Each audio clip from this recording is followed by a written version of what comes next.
Happy Tuesday, everybody. Welcome to another episode of The Final Whistle here on the Bama Standard. I'm here with the Crimson Avengers, the All-Star panel, the Rowdy Group of guys. To my immediate left, Ty Haynes with Constant College Football, Around the Table Sports. Ty, how are you doing today, sir? Oh, we're just surviving the dead period, ready for some action to get back. March is going to be filled with recruiting, and I'm just excited for that to get back in action. I know you are. And ladies and gentlemen, our infamous cook, chef, whatever you want to do, call him Chris James. How are you today, sir? What's up? Ready to go. Let's get it. Ooh, fingers crossed. I was getting nervous for a second. I got my cue cards ready just in case I have to ask you a question. You might have to tonight. You might have to tonight, dog. I'm back on it. I heard that. And ladies and gentlemen, Dan, Final Whistle Dan, our leading recruiting analyst. How are you today on this Tuesday evening, sir? I'm always good. What's up, Bama Nation? Roll Tide, everyone in the chat. Y'all make sure y'all hit that like and subscribe button. Roll Tide, roll Tide. I love it. And ladies and gentlemen, Mr. Lucian, Mr. Graves, Mr. Slide himself. How are you today, sir? I'm really excited tonight because it's going to be a good show. I got a feeling tonight. I got a good feeling about tonight. Just wait. It's going to be fun. I love it. And ladies and gentlemen, the one and only guy who had to fight ladies off him like Cam Newton was fighting those kids on Sunday.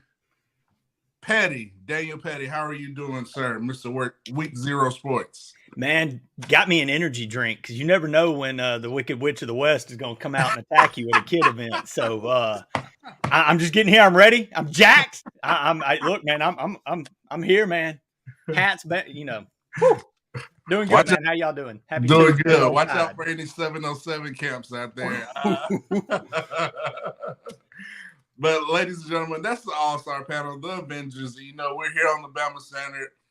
Your standard for Alabama football content. And as always, we're here sponsored by Workspace Solutions, your business needs. And Mr. Petty, could you give us a little brief synopsis or summary of Week Zero Sports? Absolutely. And I'm working for I'm Justin tonight, so I'm looking for the button, but it's down there, workspacepros.com. Yeah, I'm with Workspace Solutions. Daniel, we're one of the main sponsors here at the Bama Standard. Check us out. We are your online digital presence, anything from marketing, web design, content writing, SEO. We do it all. We help you grow. Check us out, workspacepros.com, Workspace Solutions. We'd love to help your business grow online. I love it. So, everybody, we got a lot of topics to cover tonight. I'm be throwing some random topics in tonight, just kind of spice it up. Ben Edwards says I had to fight Cam Newton at a truck stop bathroom when I found him squatting when he beat.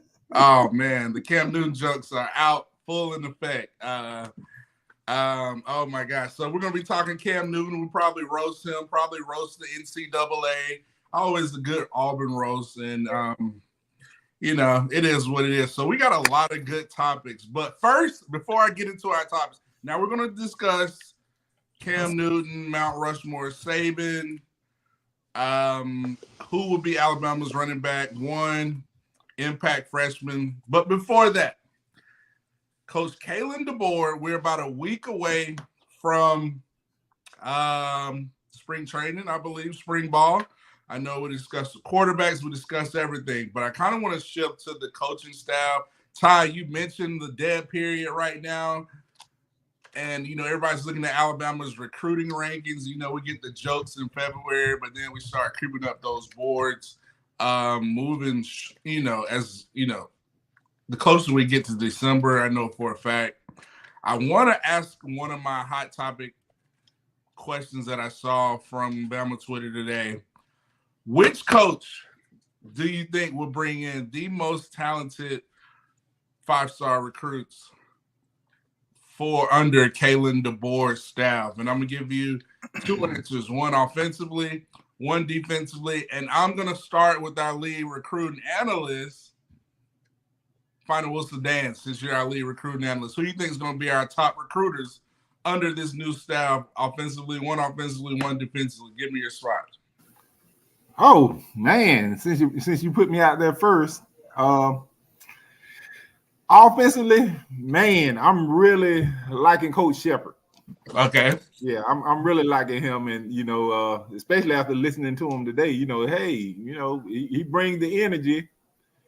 Defensively, man, I'm gonna go with the guy that's been doing it. Not just his position group, but nationally on a national level. I think 2 years ago he was the National Recruiter of the Year. That's our very own Coach Freddie Roach. I love that. Now, Ty Haynes, you're our constant college football around the table sports. Give me your 2 thoughts on which coaches you think is going to be our top 2 recruiters.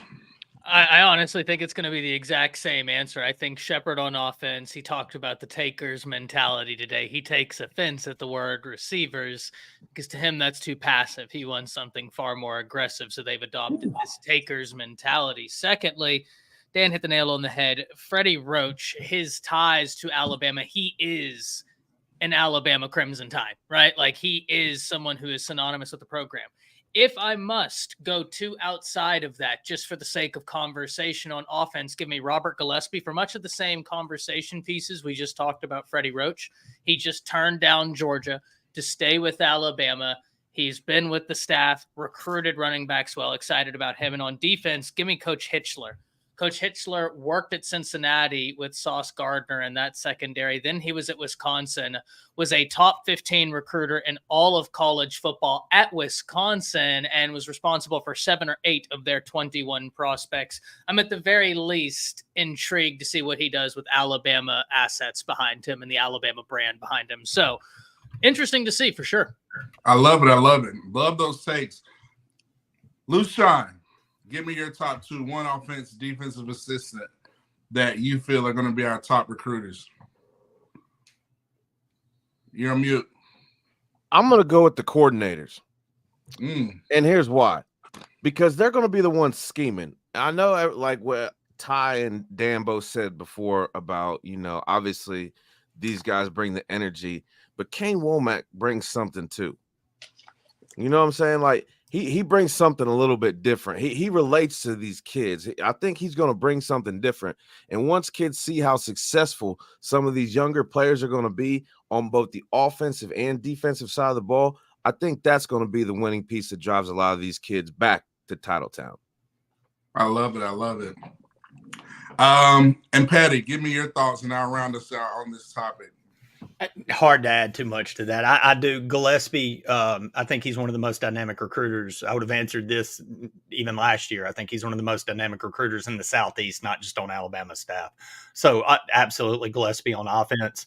And I was going to go, Roach it seems like an obvious choice, but I was going to go Kane Womack. I think Womack, he's got, as a defensive coordinator, he's going to go in on the big fish and got to be the closer. So Kane. I love it. I think he's got to be the guy. I'm gonna bring Chris back in. Chris, okay. I had to work some things out. Ask me the question, Matt. I missed the question. With the new staff, who do you think is going to be our top 2 recruiters? One offensive, one defensive coach. Freddie, definitely Freddie Roach. It's hard to go against him and Gillespie. Because they finished 1 and 2. I think was it the 23 cycle, Dan? Did they finish 1 and 2 or something like that? Yeah, correct. And I'm also thinking that Shepard is gonna bring in a lot of 5-star wide receivers. I think he's great, man. I think he's gonna bring a lot of wide receivers, but Womack's tough, man. Those ties he had back during his Ole Miss days when his dad was running the Landshark defense, I think they have a lot of ties down south. And plus with him being the head coach of South Alabama, I think that he can hit the Mobile area really hard where there's a lot of high level 4 and 5-star talent down there. So The obvious answers for me are Roach and Gillespie, but the other side is Shepard and Womack. I think that they'll do a great job, and then plus having that script A on your shirt going into the household that recruits itself. I heard that. I'm gonna go with Shepard offensively. Close second, Gillespie. Obviously, I mean they're kind of neck and neck. But on defense, I'm gonna roll with Womack. I think he's gonna present a lot of fire, a lot of juice. He's got South Alabama ties. He's tied to the South. I think that's what I'm gonna roll with as far as really getting top recruits. And you can't not have Freddie Roach in there. So I think that's gonna be our top recruiters. So, guys, I don't know if y'all knew this, but there was a tussle at a 7-on-7 camp in Atlanta earlier today. I saw Chris James in there in the background on the grill, grilling some chicken, and I said, whoa, what's going on? That was gizzards. Grilling some gizzards. Guys, we mentioned it earlier. What are your thoughts regarding Cam Newton in this brawl? I've heard. Whoa. That was Cam Newton. Yeah, that was Cam. Oh, man, I thought y'all sent me a video of somebody beating the hell out of Whoopi Goldberg. You thought Wicked Witch of the West had gotten a fight at some 7-on-7? No, I thought The Undertaker came out of nowhere. Dan said he thought it was the Cat in the Hat. it was the man in the yellow hat. He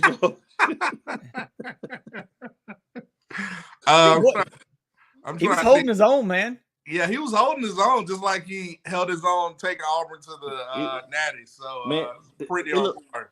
It looked like Groove fighting a bunch of men. Mercenary to the end, man. With the best of them. It looked dumb. Oh my gosh! I mean, that was just like, wow! I can't believe that. I can't believe that happened. Like, and it wasn't scripted. Did y'all hear the backstory of what happened? Apparently he's got a beef. It's his team and this other team, and he's got a beef with them. And one of the guys was a coach at the high school he went to, and they had some beef. And so it's just kind of been an ongoing thing that was kind of brewing, right? Yeah, they said he put his hands on the coach's brother or something. That's when one of the coaches, that's when they jumped in.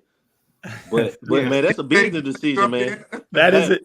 Cam's a big old boy. That's a business decision for sure. That's a business decision, man. Yeah, they look like kids attacking. Cam's I thought that was kids. Cam's I didn't know headlocking. that was grown men. Those were grown men. I thought those were kids. They were actually they worked for Cam. They worked before they had a relationship. Which is unfortunate, because, those were the adults involved. But from my understanding in the USA Today report, Cam Newton was the agitator or aggressor. That's what they said. And then when you're aggressive, you can't be the alpha male dressed like the Wicked Witch of the West. Nah. You know what I'm saying? His hats, amazingly, through that whole tussle, his hat stayed on, too. That's really impressive. Where was it going to go, though? No, the hairpins kept it on. Right. No, he had that sombrero. That sombrero strap. And I heard after that he beat him up. He rode off in the sunset on his horse with the derby hat. Derby. Why was he dressed like he was going to play polo at a football game? That's where he's going to a water polo match. Come on, man. Oh man, but that's all. Ty, you got any jokes you want to take a jab at, or no? You're out. You're MIA on this one. No, I really didn't even hardly see the video. I heard about it, but I've been everywhere the last few days, so I'm kind of out of the loop. I heard that. So, guys, before we get to our next topic, Ty, I kind of want to bring this up. Always we're going to talk about Auburn and roast them and Cam or whatnot. Ty, kind of some sneaky breaking news. The NCAA got some injunctions the past couple weeks. Last week from, I guess, Tennessee, Virginia. Could you kind of our legal expert, can you give us a little bit more understanding of what that means as far as the NCAA, power or lack of power, and what does this, injunction mean for the future of college football and the NCAA? Well, the injunction means that right now, as we currently have it, the NCAA can't enforce NIL regulations or anything like that.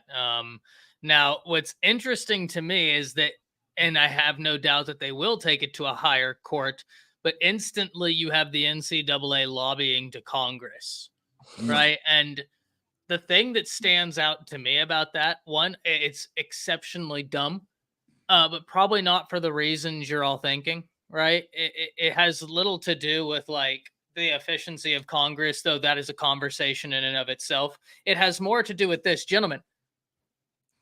The NCAA is wildly unpopular. Why would either side be incentivized to help the NCAA? It's not popular with any voting booth in the United States. So why in the world would they help the NCAA when the NCAA got themselves into this problem? So it's one of those things where with this injunction, the NCAA's next step after asking Congress to do something and several congressmen and congresswomen coming out and saying, no, we're not going to do anything. They have to hope that they can take it to a superior court and get an opposing ruling to get away from this injunction. But it's going to be an interesting few months, right? We've talked in the past about how there's two other cases that you need to watch outside of the Tennessee-Virginia one. There's also House and Johnson, both of which are cases coming in 2025 aimed at the NCAA's antitrust structure. And I think the NCAA is in a lot of trouble. I think they're cooked, but that's just me. Yeah, I agree. I don't think the NCAA will be around. I'm giving them about 2 years. I think when I saw the SEC and the Big Ten kind of have this advisory committee, I think that was just a step into the end goal. We're going to have Power 5 conferences running everything, and they're going to make their own rules regarding NIL, salary cap, transfer portal, all that good stuff, playoffs. They're going to make the rules. So anybody else got any thoughts on this before we get to Van's comment? I'm with Ty, man. This is, I mean, if you can't see this is it. The end of the NCAA is in sight. We're watching it. I think the collaboration with the Big Ten and the SEC is just further proof that we are headed to a two-cast system, and everybody else is either going to jump on. The ACC is going to slowly die. The Big 12 is going to slowly die, or either be merged into what is coming. And yeah, man, the NCAA has no teeth in this world of NIL. I mean, you see what they're doing with Tennessee, and Tennessee basically just gave them two double birds. So no, man, I'm Ty put it in a much more eloquent, lawyer fashion. But yeah, the days of the NCAA are numbered, and they should be. It's a joke of it. It's a joke of an institution. It always has been. It's always picked and choose its enforcement. It's always used teams as an example why other teams have gotten away with bloody freaking murder. So to hell with them. I hope they all lose their jobs, and I hope they all work at a damn 7-Eleven. So good riddance, NCAA. I love it. Dan? Yes, that's what we talked about a couple of shows ago. Yeah, the NCAA is going to have to be blown up, so we're going into uncharted territories, and they had a chance, years ago to get ahead of it, which they didn't.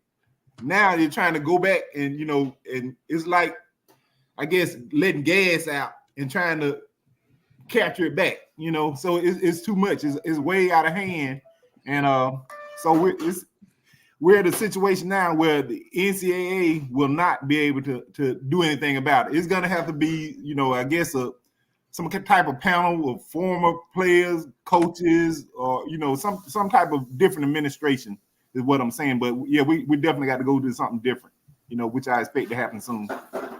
I love that. Lushan, round us out on this topic if you got any thoughts.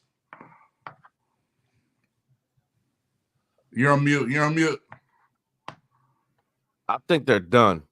Like, I agree with what everybody else said, and I think it's come too late. They should have been done years ago. Cheating, thieving, But that's just me. I don't like them. I never have. So let's hope that Ty's right and they're cooked in the next 1 to 2 years, because that would be fantastic for everybody. Yeah, I agree. They're about as cooked as Chris James's internet service going on right now. Hey, watch it, man. I don't need no cue cards. I was getting ready to go. I was like, no, man, the NCAA I got everything over here. Man, that's good. The NCAA is cooked, man. Like, they should have been done a long time ago. Like, when they allowed the transfer portal mess to take place the way that it did, that was the start of it all. And they just it seems like they went and punished the wrong things. They chased the wrong things and worried about the wrong things. Like the big fish, they let them go by and caught the small fish. So I don't feel sorry for them, man. Like, they've been taking money from athletes for years and years and years and years and years and years. And, we were products of it, Matt, eating beanies, weenies during the summertime, while they were sitting up there eating good. So I don't feel sorry for them. All it's going to take is, because I think the SEC and the Big Ten are already ready to check out. It's going to be up to the ACC and the Big 12. My thinking is the NCAA is about to lose their power as far as Power 5 conferences are concerned. I think that they're pretty much going to be a ruling body over FCS and below. I agree. And I heard that the new NCAA acronym means No Control Administration Association. So they have no control over anything intercollegiate athletics. So, guys, this is what we do here at the Final Whistle. So, now let's talk about, we celebrated the GOAT, Coach Saban. He said he might be doing some college game day. I think he is. So, Coach Saban, do not pick against Alabama, or some Bama fans have already threatened about taking the statue down. Coach Saban, the GOAT, I mean, he coached here, 17 years, and he had so many first-round picks, undrafted, low guys like Marcel Darius, 2 stars, who become the number 3 pick, so many under the radar guys that were just so successful. And, it got us thinking, when it comes to Saban, give us your Mount Rushmore of the Saban era.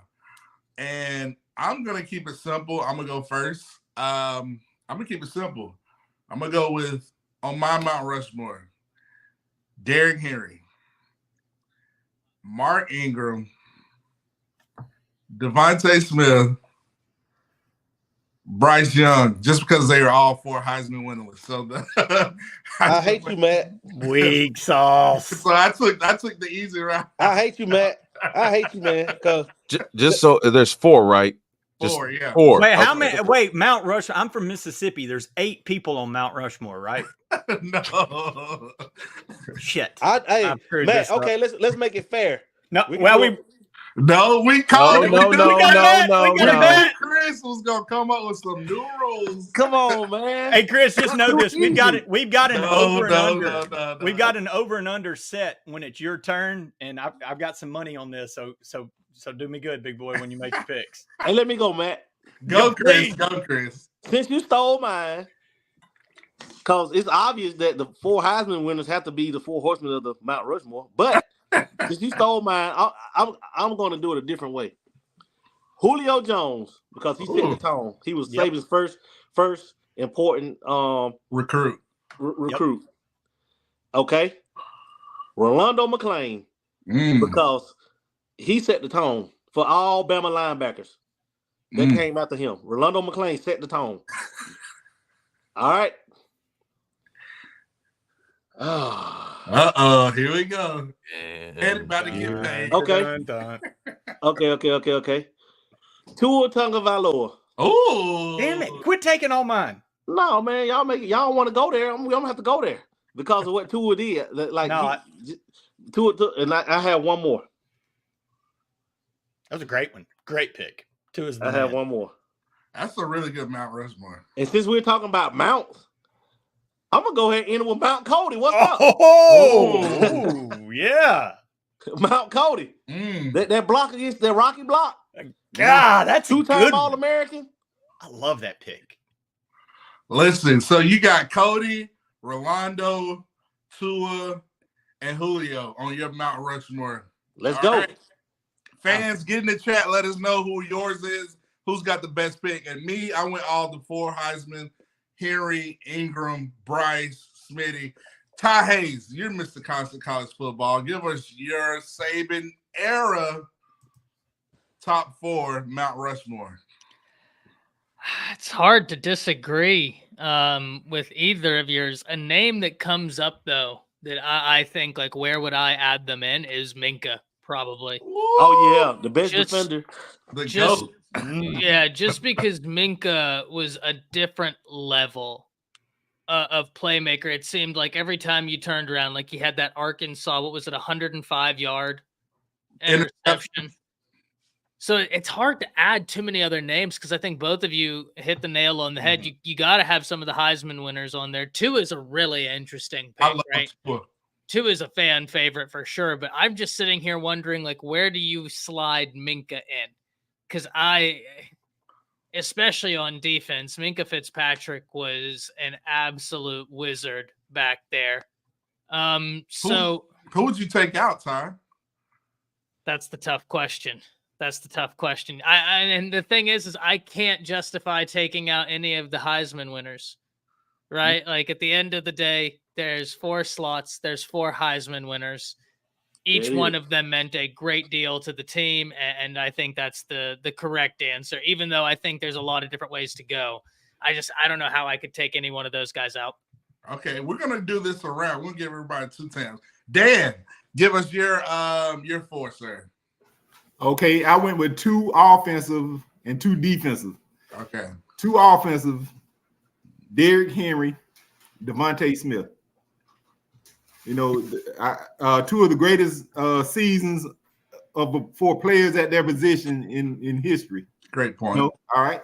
Then I go with what I consider the 2. It's tough, but the 2 greatest defenders of the Nick Saban era. That's Minka Fitzpatrick and Will Anderson. Ooh. Yeah, that's interesting. Mm-hmm. That's a great. How did Will make it this long? I don't know. Maybe the best defensive player in Alabama since a guy named Derek Thomas. So I mean, I'm amazed Will Anderson's made it this long. Wow. I love this. I hate that my list is up, but this is good stuff. But again, it shows, and Lushan, it shows. God, man, what did Saban had so many freaking dudes? So many. Lushan, Mr. Graves. I'm gonna hit this from a different angle. No pause. No. This is season pause, guys. If we're gonna go Mount Rushmore, that's 4. To me, you had to stay at the university for the tenure, and leaving early. That I'm gonna dock you for that because that's just who I am. So to me, I'm gonna give it to Devonta Smith because he came back on the offensive side. And then I'm probably going to go 3 defensive players. I'm going to go the most probably statement players. I'm going to go Reuben Foster, Jonathan Allen, and see, this last one's tough, but I'm going to have to go Mark Barron. Because the guys I just named not only made statements, those guys were feared. Think about their seasons. They weren't just good. They were feared around the nation.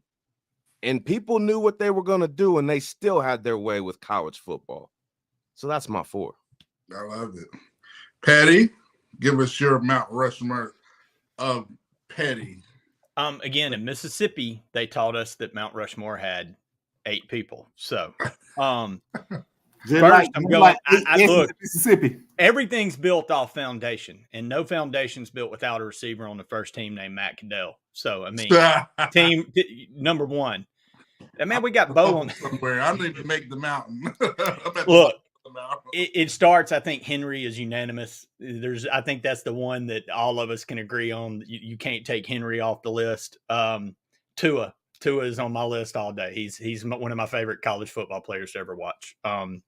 Will Anderson, without a doubt. Again, I love that it took so long to get my man Dan to say it. I think Will Anderson, I think it got lost because that team didn't achieve the national championship everybody thought they would in those 2 years.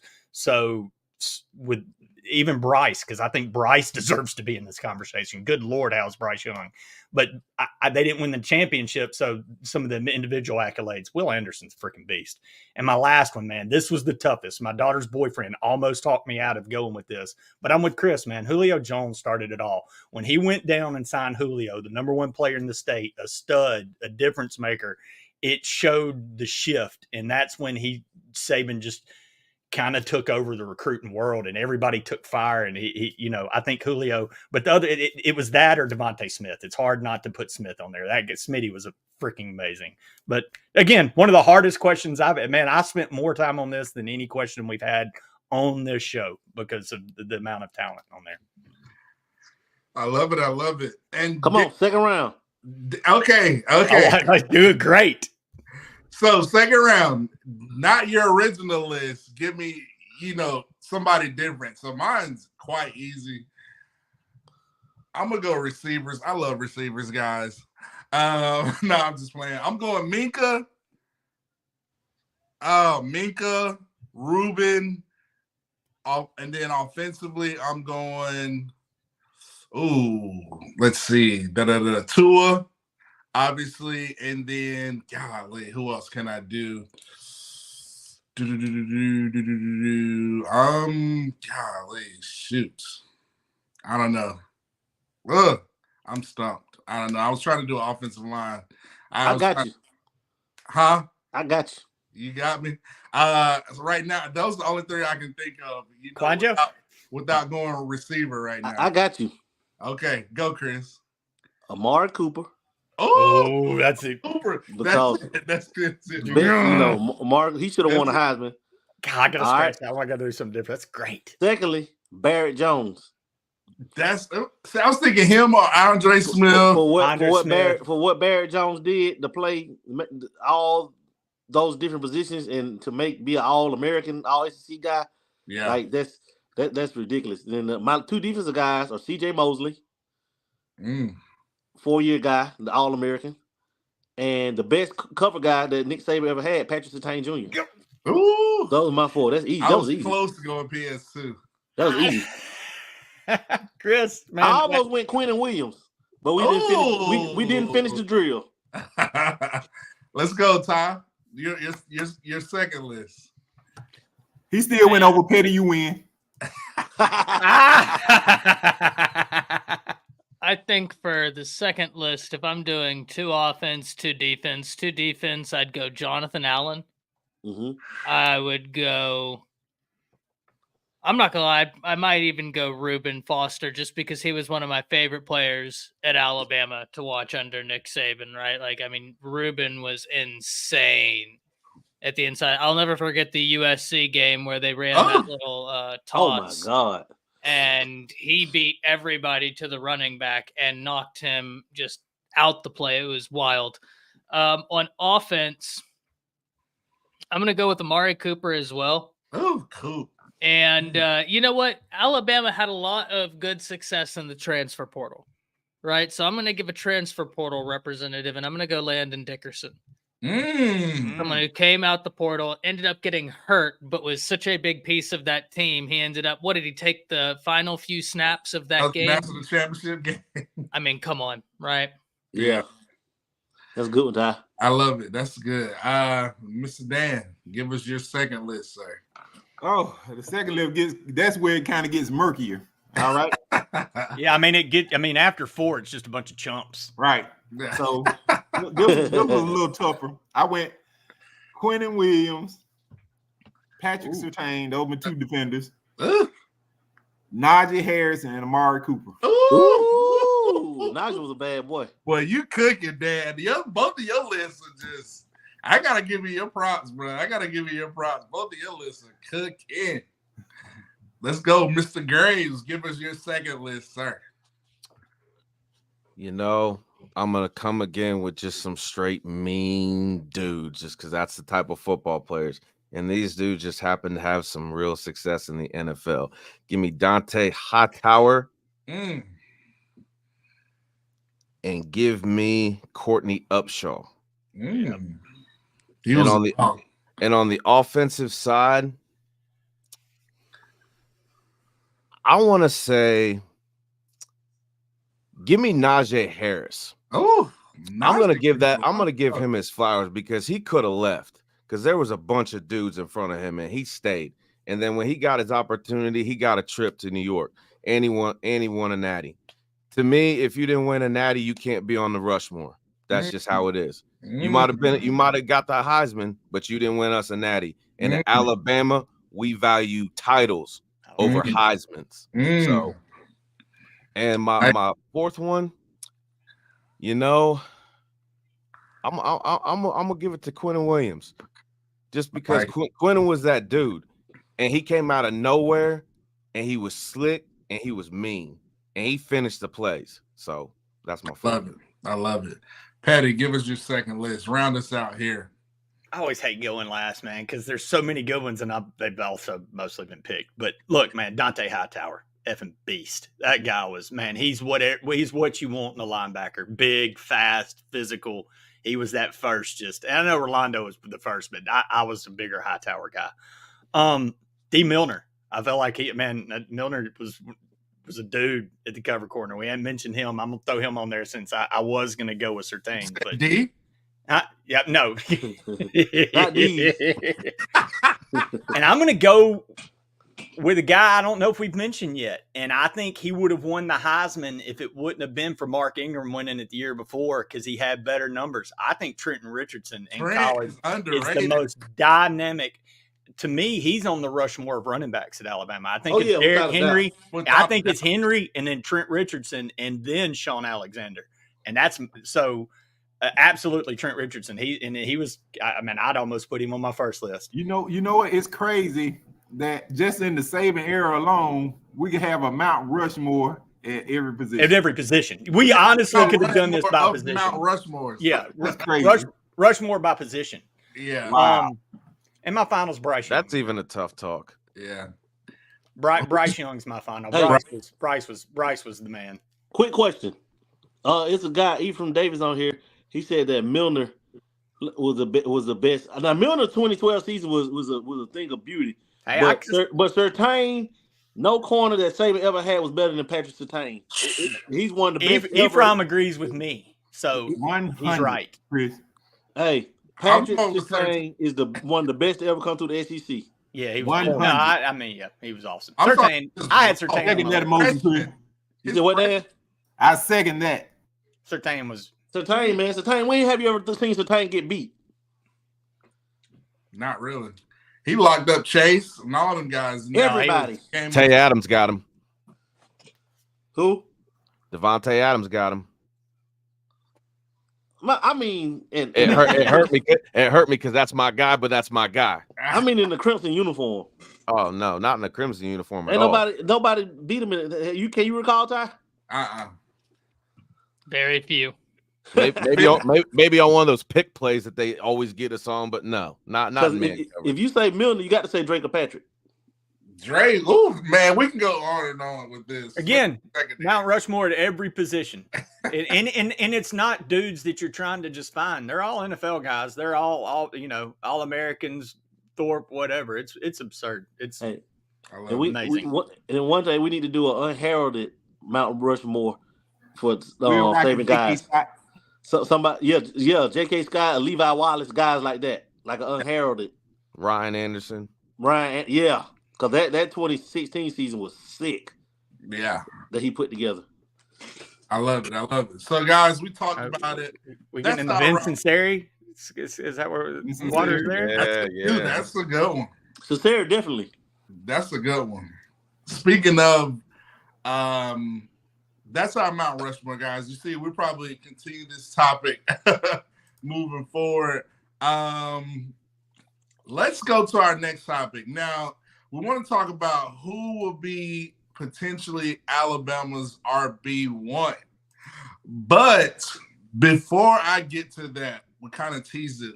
Before I get to that topic, can I drop this question? Under Saban, which Alabama had the greatest single season running? Which Bama running back had the greatest year in 1 year? I'm gonna go with Richardson. I thought Trent had probably the greatest RB year. He didn't win the Heisman, but I thought he should. I mean, he was just going crazy. That Ole Miss game, the Auburn. Like, to me, I'm going Trent Richardson. Derrick Henry, man. Bama fatigue cost him the Heisman. They didn't want to give it back-to-back running backs. What Derrick Henry did in 2015. Ooh. Oh, yeah. Gotta go Henry. Yeah. Dan, you going Henry? Henry, 100%. Okay. I went Trent. I just thought Trent was just that. He might have been second. What are we doing? The best individual season? Yeah. Of any player? Running back. Oh, running okay. Back. Okay, I was about to say. Era. Yeah, I'm going Derrick Henry because I mean he broke the record. He broke the record. 2,000 Of course, yards. he was getting 40 carries a game too. Yeah, but how many running backs do you carry the ball that many times without Not dying? many. Look, man. I look. Henry's. I'm not about to start arguing against Derrick Henry. I'll just keep it simple, man. Henry number 1, Trent Richardson number 2, Najee Harris. Yep. Boy, get out my head. In that order. I'll agree with that. Yeah, I'll go with I'm that. with that. Ty, your thoughts? 100%. But this makes me think though. If we're going unheralded, we'll go unheralded on the running backs. T.J. Yeldon, we ain't nobody even mentioned him. That dude was great. He had the best feet work. He's on the Hall of Fame as far as like careers. Yeah, Yeldon most got it done. outstanding season from a freshman running back ever. Yeah, yeah. I mean, his footwork was unmatched. He did 2012. That screen pass against LSU, the score. Again, we ain't even mentioned him. That's how good this list is. That we even got to Yeldon. We'll probably have mentioned 5 more before we get to Yeldon. Eddie Lacy still running over freaking Notre Dame boys. Just the greatest spin move all over the damn place. Hey, but the funny thing about it, the Heisman winner doesn't even get mentioned. Mark Ingram. Not it. Hey, we build on the mountain. You get built on top of it. I mean, that's how it is. You lay the foundation but for we're more. being real. He's probably 5th on the list. Yeah.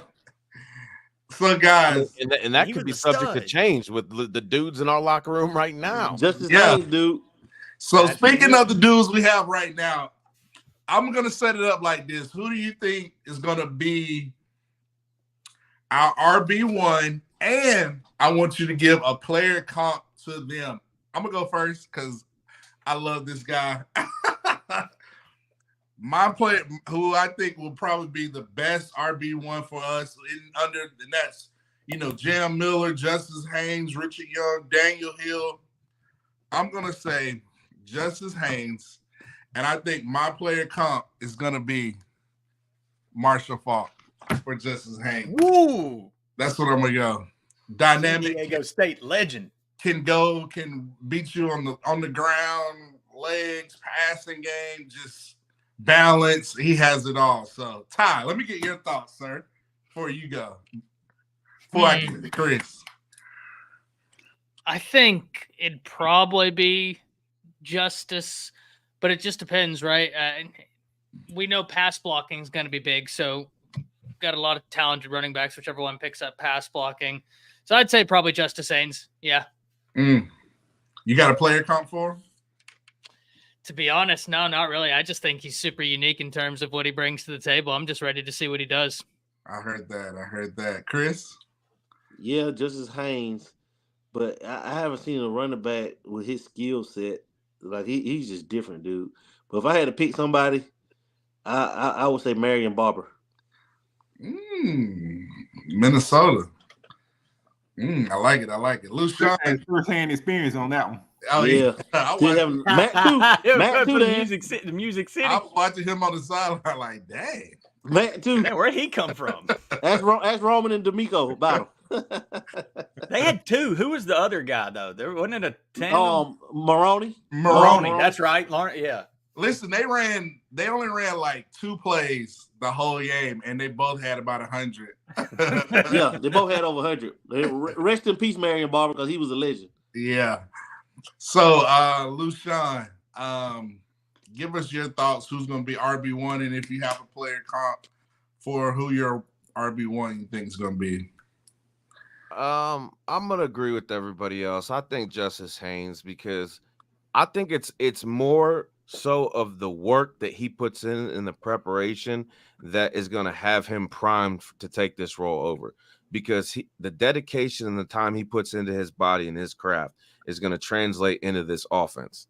And not only that, he's an intelligent kid, and those two things mixed together with his talent and what they want going to do in the offense with him, it's just going to be great. I mean, not saying we don't have other talented running backs that will no doubtly see the field. Jam Miller for sure. Richard Young, I expect to see him too. And the freshman when, we're dominating people in the second half. So player comparison, I would say he gives me a Priest Holmes vibes. Because the way he's able to get in and out of like phone booth situations, but at the same time, he's got power too. So like Ty said, we really haven't seen a running back like this at Alabama before. We have a lot of players, and I know we're talking about running backs, but we have a lot of players in our locker room right now that we haven't seen. So it's going to be very, very, very entertaining to watch what happens this spring. I love it. And I'm glad we have Robert Gillespie as their leader. I'm glad he stayed here. Daniel Petty, you're not going last, sir. It's look, same. Justice Haynes, he's good. I think he's the man. That's universal. But I do think there's a solid comparison. And you mentioned both the attributes, Lushan, with his power and his balance. And man, Nick Chubb, he reminds me of Chubb. The way he stays on it and hits the hole hard, but then has the ability to slip it. That's my comp. I like it. Let's go to Dan. Round us out on this topic, sir. Yeah, most talented, without a doubt, Justice Haynes. But I'm thinking, in terms of tenure and experience, I think to start it off, it's going to be Jam Miller as our RB1. Okay. And my player comparison is one of our very own, which is Josh Jacobs. Very similar player, very adept receiver out of the backfield, and he's a bowling ball with the ball in his hand. Physical runner, very similar styles, and he's going to be huge in this offense. I love it. And Matt. Yeah. I'll say another player comparison for Justice Haynes is Saquon Barkley. I like that one. I like that one a lot. I don't, because he got glass knees. I call him Shaquan Nini. Shaquan Nini. Yeah. You gotta say like a preacher. Shaquan Nini. Shaquan Nini. Yeah, no. Oh man, y'all are too funny. So guys, we talked about the running backs. We talked about Mount Rushmore. We talked about it all. So let's get to one of our last topics. Let's discuss impact freshmen and that are coming in, guys that are coming in, or I'm gonna set it up like this. We already know who probably everybody wants to pick, which is Hollywood Williams. So I'm gonna say, give me your impact freshman, and I'll give you two. One on offense, one on defense, and I'm going to leave it up to, and I'm going to say in this freshman, it could be incoming freshman or red shirt freshman. So that's going to have an impact under Kalen DeBoer's first year tenure at Alabama in this 24 season. And I will start with Mr. Graves. Lushan, give me your thoughts, sir. I'm not going to say the household name because I'm excited to see what Caleb Odom does on the offensive side. That's my pick for the freshman. And on the defensive side, I'm going to say this is a tough one. This is a really tough one. I'm not a fan of going first. but I am a fan of mean football players, and this guy's mean. I'm going to go with Quay Russo. Oh, I'm not gonna give it away. I love it. I love it. Dan, the man, final whistle. Oh man, offensively, we can't go with Ryan Williams. I don't know where to go. Like Lucian said, I'll say on offense, give me Daniel Hill. I hate you. That's all right. Brotherly love there. Defensive side, I'm gonna go with Keon Keeley. I hate you too. Man, you get on my nerve, Dan. Don't let Dan go before me no more. I might well not even talk this time. That's why I'm big brother. Whatever. I love it. Petty. Yeah, man, Odom, I hate repeating. I was wanting to find another answer than Odom because he's the guy I talk about. Seems like every time we talk about freshmen of impact, but with his size, skill ratio, and DeBoer's offense, if you're not excited about Odom, I think he could have an impact because of his size and being in the program early quicker than even Ryan Williams, even though I think Ryan Williams might have a higher ceiling due to ability, but maybe even not. I don't know. I think Odom's going to be a stud. On defense, man, I always like corners to come in. I feel like they got an easier shot to play in time in learning the defense. So Xavier Brown out of Cali. I like his size. I think he's going to be a stud. So I think he can get some time in that rotation. Ty Hayes, your 2 impact freshmen, sir. So I'm going to start on the defensive side, and I, too, am going in the secondary, but a different name. I'm going Zay Mincy, and the reason why I'm going Ty, Zay you trying to make me hate you, Ty? Because you were absolutely. Man. So the reason why I say Zay Mincy is because right now Alabama has to rebuild the secondary as a whole, and Zay Mincy has supreme versatility. I mean, Alabama signed a lot of great people in the secondary, from Xavier Brown, Red Morgan, Woodyard, Dre Kirkpatrick Jr., and Mbakwe. But Zay Mincy has got so much versatility to his game. And on offense, I'm going to go Ryan Williams. And I don't think that there's a wrong answer in between Caleb Odom and Ryan Williams. But the reason why I'm ultimately going Ryan Williams, you just heard Coach Shepard talk about Ryan Williams today on his interview, saying that he will be involved in the offense. So going to be interesting to see what that looks like. Let's go, Chris. Man, I ain't studying y'all, man. I like Chris going last. This is funner. Make Chris I feel you, Chris. This is how I feel when I go last every time. All right. Good answer. So I'm gonna just show you how in depth I go. Right? how in depth I go. Defensively, I'm gonna go with Jaleel by giving us 10 people. Jaleel Hurley.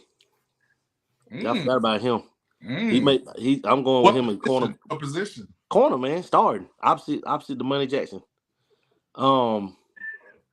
Yeah, and then offensively, this guy is gonna come in and make an impact, and I'm going with Casey Poe.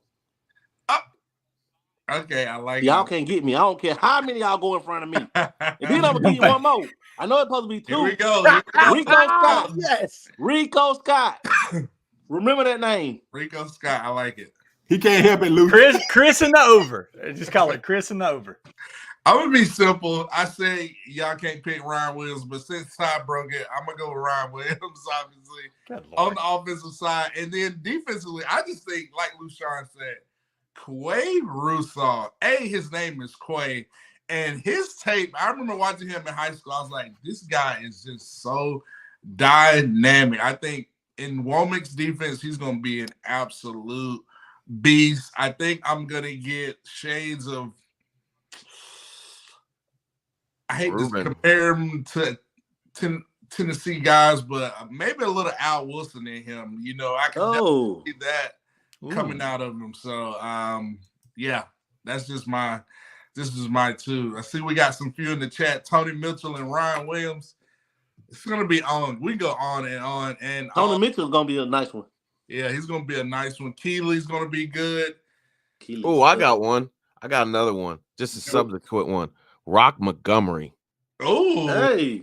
Yeah. That dude looks like he looks like Kong right now. If y'all haven't seen the tape, and they keep showing his man, I'm telling you what, he just looks like he could put his hand through somebody's face mask. Yeah, I can't wait till spring ball. Very, very similar to Jayden, just put together. I know he is. It's going to be interesting to see how this offensive line plays out with Coach Cap. I'm excited to see that. We got spring training, I believe, starting next week. Do y'all know exactly which day it is, or no? No, I just heard it's next week. So It'll be on D-Day.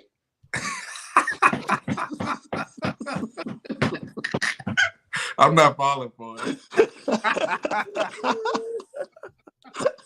Oh my gosh! But guys, before we get to the wrap up the show, I'm gonna light the match. I'm gonna throw the match into the gasoline, and I'm gonna light this fire because that's what we do here at the Final Whistle. Hypothetically, I'm always nervous when you do this. Hypothetically, you need to say some dumb shit. Hypothetically, looking back at last year, if Ty Simpson would have started, would have a better number, a better year offensively at the quarterback position than Milroe last year?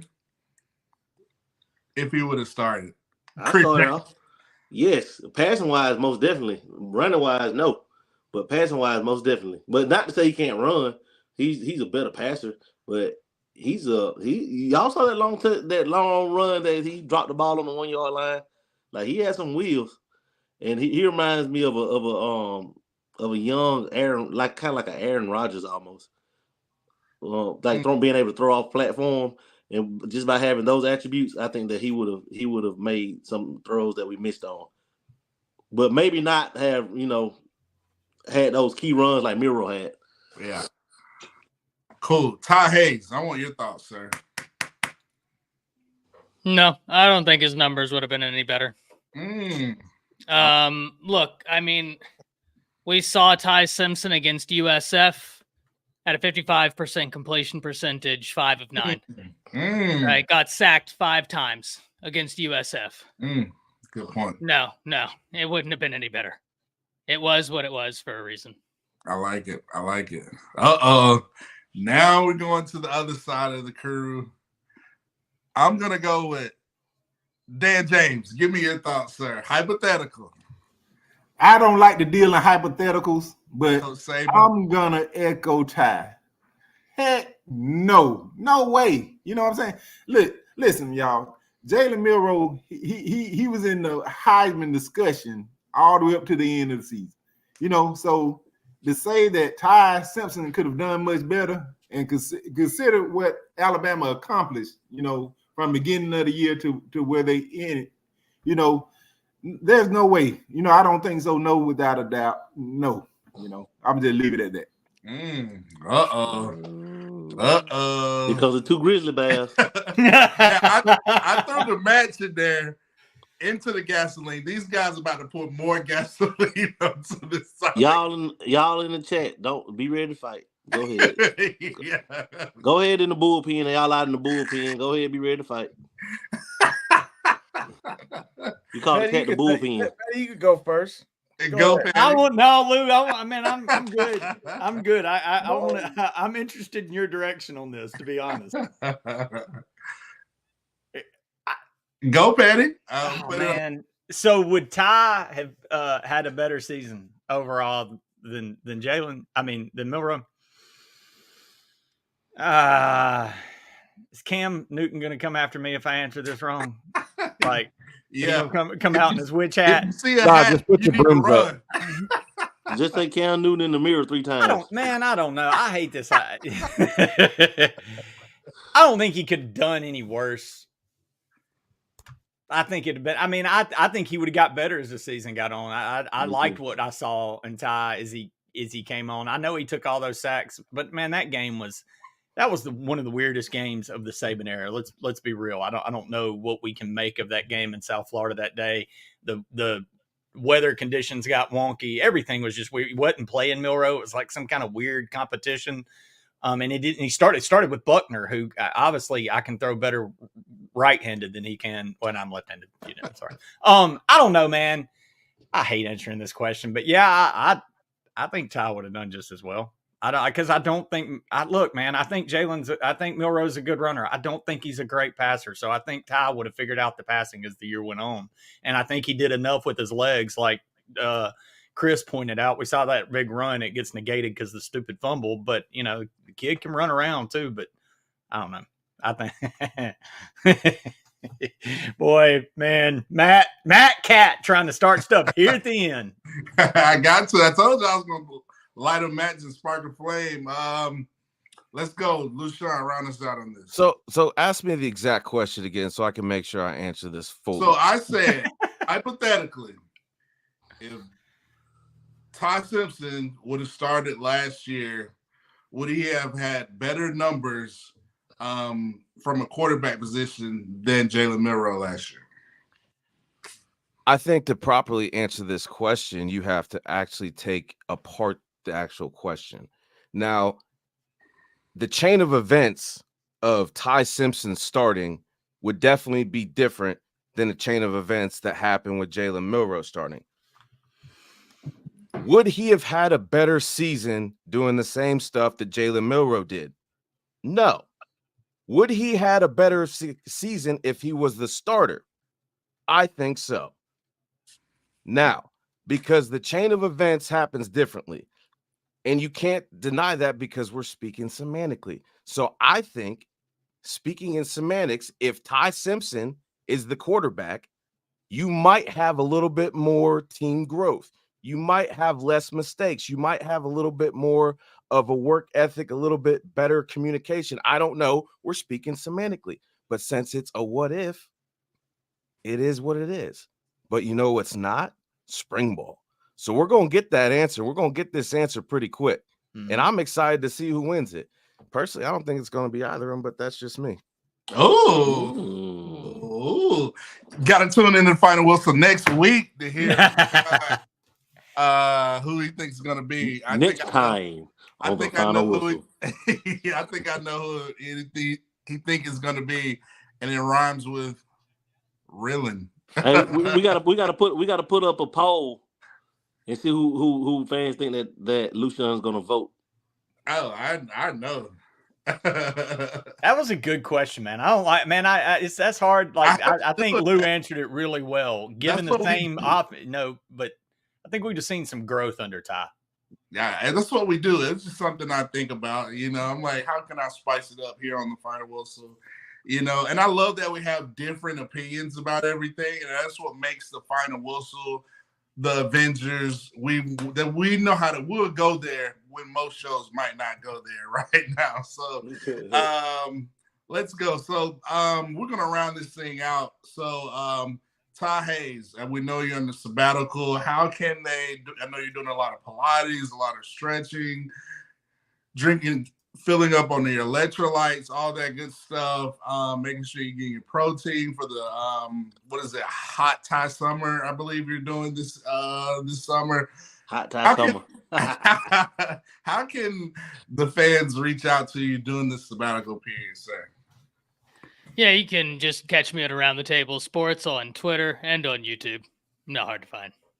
Will we see Blaze Hayes on St. Patty's Day this year? Maybe, possibly, no. Possibly. Oh, I love it. Dan, how can the fans reach you, sir? Well, you know, they already done reached me. If you're here viewing, this is how you reach me. On the Final Whistle in the chat, hit that like and subscribe button. But, you know, you can also catch me on Twitter, X, or whatever they call it nowadays, at the Final Whistle Dan. You catch me on Wednesdays. Tomorrow night, we're not doing the show. But Crimson Dynasty every Wednesday, you know, is 7 p.m. Eastern, 6 p.m. Central. You know, we're got other things in the work, but you know, we'll get into that. But yay, you know, this right here is where it all starts and ends, at the Final Whistle. Y'all made me. Y'all made me. Final Whistle Dan, I'm nothing. Man, James third made you. You know, and then I'm next in line. He put me in charge now. Listen, you know what I'm saying? You got one more time to interrupt me before I come down there. Do you hear me? Ooh. You better stay where you at. He's gonna take back his internet service from you. Y'all travel through the internet. It's gonna take you a few days to get there, so you better hurry up.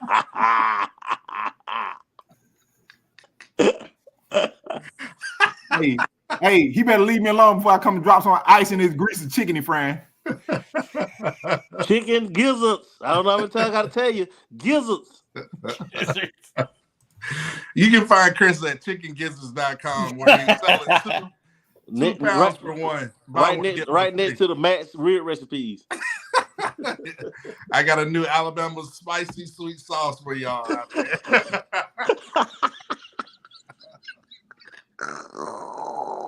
Oh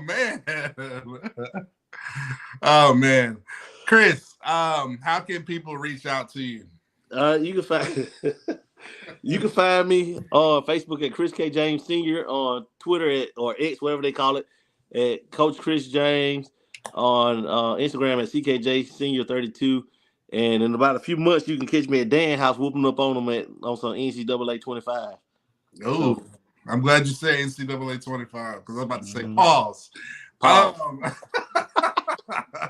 Lushan, how can the fans reach out to you, sir? You can find me on Twitter at Rolush21, Facebook and Instagram, Lucian Graves. I've currently, due to current events, will be stepping down at my OnlyFans chairman platform, and I will be going back into a former line of duty of mine in private security. I will be mainly focusing on 7-on-7 games, so I am going to drop my number in the chat. So anybody that needs protection from Xerxes characters, just let me know. I got it. I love it.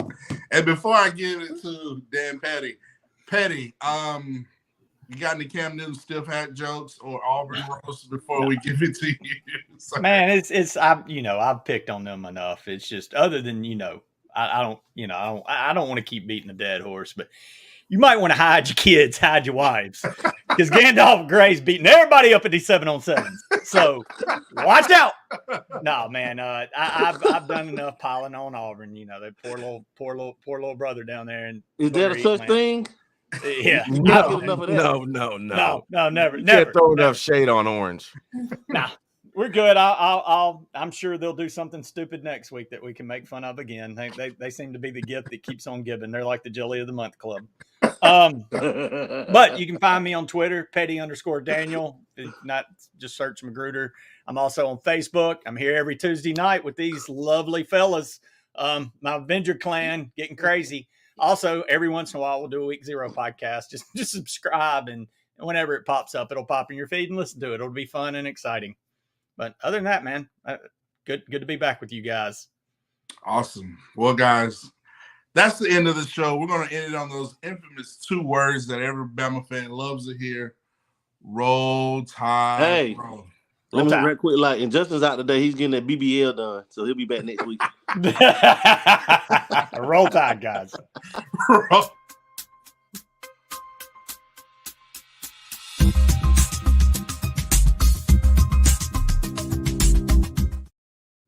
Man,